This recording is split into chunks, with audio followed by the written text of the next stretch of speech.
दोस्तों बैंक वाली गाड़ियाँ क्यों पकड़ी जाती हैं, यानी लोग उसको क्यों पकड़ लेते हैं, बैंक उसको ज़ब्त क्यों कर लेता है, या ज़्यादातर नाकों पे उनकी जो तलाशी वगैरह की जाती है उसके बाद उसको पकड़ा जाता है और उसको जो है ज़ब्त किया जाता है, उसकी असल वजह क्या है।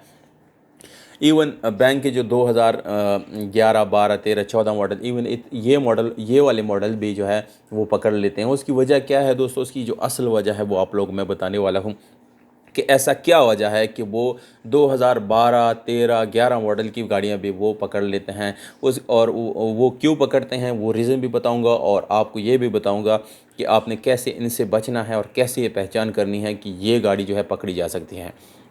दोस्तों अभी आपके ज़हन में एक ही सवाल आएगा कि या तो उसकी यानी जो ड्यूज़ है, यानी उसके जो अक़सात है वो उन्होंने दिए नहीं होंगे, या उसकी जो डाउन पेमेंट है उसमें उन्होंने कोई मसला किया या अक़सात में कोई इशू किया है। दोस्तों यहाँ पर आपको एनओसी मिलती है, बिल्कुल क्लियर।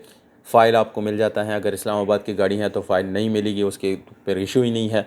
तीसरे नंबर पे आपके गाड़ी की ड्यूज़ जो है उसके पेपर मिल जाते हैं, बिल्कुल क्लियर कि हमने सारी किस्तें जो हैं अदा की हैं।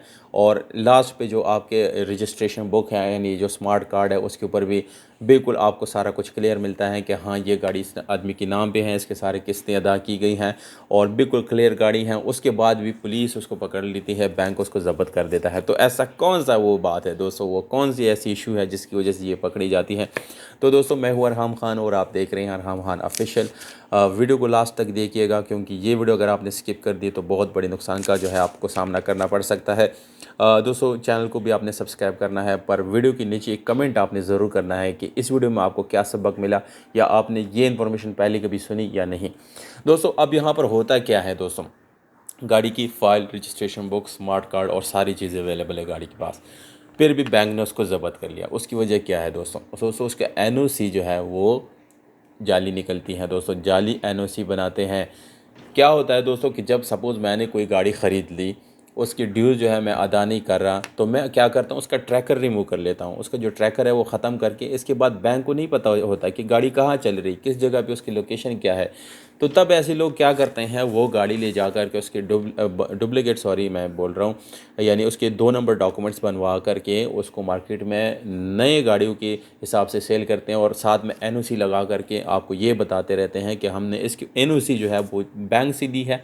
बिल्कुल जेन्युइन है, क्योंकि एनओसी को स्कैन करना या उसको पहचान करना ऐसे कोई डिवाइस तो अवेलेबल नहीं है मार्केट में। तो आप क्या करते हैं, सिंपली आप उसके रजिस्ट्रेशन बुक ऑनलाइन सारा कुछ चेक करके NOC, file, registration book, smart car वगैरह, नंबर प्लेट उसको ऑलरेडी लगे होते हैं, आप बिल्कुल मासूम बंद करके ख़रीद लेते हैं। और बिल्कुल ऐसे ही होगा, अगर मैं भी जाऊँगा मार्केट में तो वो डॉक्यूमेंट वहीं पे चेक करके मैं बोलूँगा कि हाँ ये गाड़ी तो बिल्कुल ओके है। अब यहाँ पर दोस्तों ओके नहीं है, उसका एनओसी 2 नंबर है। यानी एनओसी का मतलब ये है दोस्तों, ज़्यादातर ये चीज़ें अभी उसके माइंड में नहीं होगी। एनओसी का मतलब है नो ऑब्जेक्शन सर्टिफिकेट, यानी इसका मतलब ये हुआ कि जब आपको एनओसी मिलती है, एनओसी का मतलब ये हो जाता है कि आपने सारी ड्यूज़ दी, अक़सात दी, डाउन पेमेंट दी, बैंक के पूरे वाजिबात अदा की, उसके बाद आपको रसीद दिया गया है, सर्टिफिकेट दिया है कि अब बैंक के ऊपर कोई भी बैंक का इसके आदमी के ऊपर कोई भी पैसा बाकी नहीं है, और वो इसके डॉक्यूमेंट जो है वो हैंड ओवर कर चुका है। पर दोस्तों ये लोग मार्केट में जो है, जो हमारे गाड़ियों के मार्केट में माशाल्लाह से बहुत ऐसे हुनरमंद लोग हैं जो ये काम करते हैं। वो सब 2 नंबर बनवा के आपको गाड़ी देते हैं, आप 3-4 साल चला भी लेते हैं, उसके बाद जाके पकड़ी जाती हैं। तब आपने पहचान कैसी करनी है दोस्तों, क्योंकि अब आपको कैसे पता चलेगा कि यानी ये अगर डुप्लीकेट है, 2 नंबर हैं, तो उसका तरीका है दोस्तों, आपने कैसे बचना है हम आपको बताएंगे। ये आपको कोई नहीं बताते, ये जेन्युइन इन्फॉर्मेशन होती हैं। कोई यूट्यूबर मैं देखता हूँ यूट्यूब पे, कोई आपको बताएगा, सब आपको नहीं बताएंगे, बल्कि आपको मोटा मोटा बता के निकल जाते हैं दोस्तों। पर हम ऐसे नहीं करेंगे, आपको सारी डिटेल बताएंगे।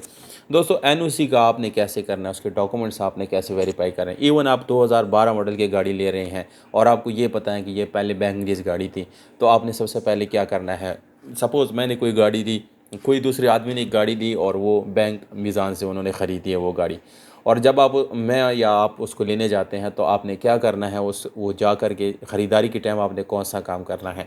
तो आपको जैसे आपको पता चले कि ये बैंक लीज गाड़ी थी, वाजिबात अदा हो गई, अब गाड़ी के डॉक्यूमेंट्स मिल गए हैं, तो आपने उसके डॉक्यूमेंट्स ले करके इसको एनओसी, इसका जो एनओसी ले करके, सपोज़ ये गाड़ी लाहौर में निकली है या कराची में निकली है, फैसलाबाद में किसी मीज़ान बैंक से निकली हुई है, तो आपने क्या करना है, सपोज़ मैं पेशावर से हूँ तो मैं पेशावर की जो ब्रांच है मीज़ान बैंक में वो डॉक्यूमेंट उठा के मैं मीज़ान बैंक में चला जाऊँगा।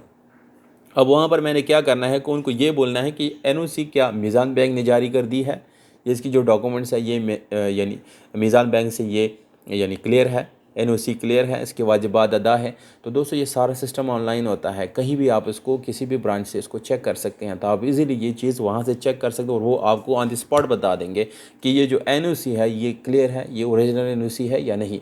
तो वहाँ से आपको 100% पता चल जाएगा कि हाँ ये एनओसी जो है ये ओरिजिनल है या प्रोविजनल है। तो जब आपको ये चीज़ क्लियर हो जाएगी दोस्तों, इजीली सी बात है, आप फिर गाड़ी ना बाय करें, बल्कि ये चीज़ आपने पहले चेक करनी है। दोस्तों हम आपको ये चीज़ें बार बार इसलिए बताते हैं क्योंकि इसमें ऐसे हमारे सब्सक्राइबर्स हैं, हमारे कुछ लोग भाई हैं जिन लोगों को इन चीज़ों के बारे में पता नहीं होता। गाड़ियों के इन चकमों और ये जितने ये हुनरमंद लोग हैं मार्केट में, इनसे बचने का उनको तरीका नहीं मालूम होता।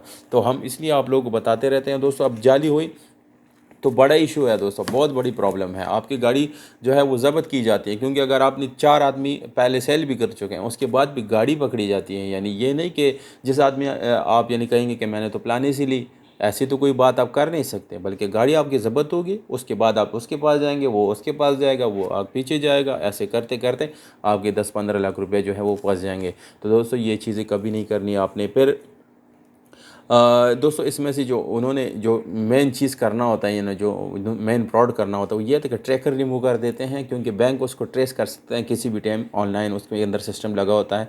क्योंकि जब आप ड्यूज़ अदा नहीं करते तो बैंक आपको ट्रेस कर लेते हैं और ट्रेस करने के बाद जो है आपकी से वो गाड़ी जो है वो पकड़ी जाती है। अब दोस्तों यहाँ पर भी काफ़ी सारी चीज़ें हैं कि आप जब भी यानी गाड़ी ख़रीदते हैं तो चाहे वो किसी शोरूम से ले या किसी बड़ी शोरूम से ले, छोटे शोरूम से ले, कहीं से भी ले, तो आप अपने साथ कोई सा एक्सपर्ट ज़रूर रखें। इसका वो एक्सपर्ट का फ़ायदा ये होता है दोस्तों कि वो आपको कंडीशन भी बता देता है।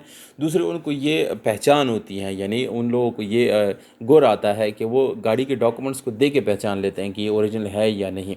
तो अगर आप ऐसे ख़ुद जाएंगे गाड़ी देखने तो वो आपको कोई भी गाड़ी के कोई सी भी डॉक्यूमेंट पकड़वा के आपको गाड़ी दे सकते हैं। पर अगर आप एक्सपर्ट लेके जाते हैं उसका, दोस्तों हमारे लोग थोड़े से ख़र्चे से डरते हैं, 3-4 हज़ार रुपये उसको देने के लिए उसको फिर मौत पड़ती है, और बड़े 15 लाख रुपये जो है यानी वो फ्रॉड के चक्कर में देने के लिए उसको फिर कोई इशू नहीं होता।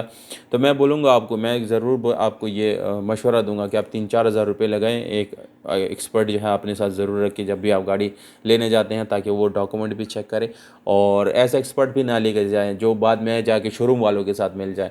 तो दोस्तों उम्मीद करता हूँ आज की इन्फॉर्मेशन आपको काफ़ी अच्छी लगी होगी। अगर आप भी बैंक लीज गाड़ी लेने जा रही हैं तो इन एहतियात आपने करनी है, तब इसके बाद जाके आपने गाड़ी ख़रीदनी है। उम्मीद करता हूँ आपको वीडियो अच्छी लगी होगी। वीडियो अगर आपको अच्छी लगी तो वीडियो को लाइक करें, चैनल को सब्सक्राइब करें और दोस्तों के साथ इसको शेयर ज़रूर करें। बहुत शुक्रिया, वस्सलाम।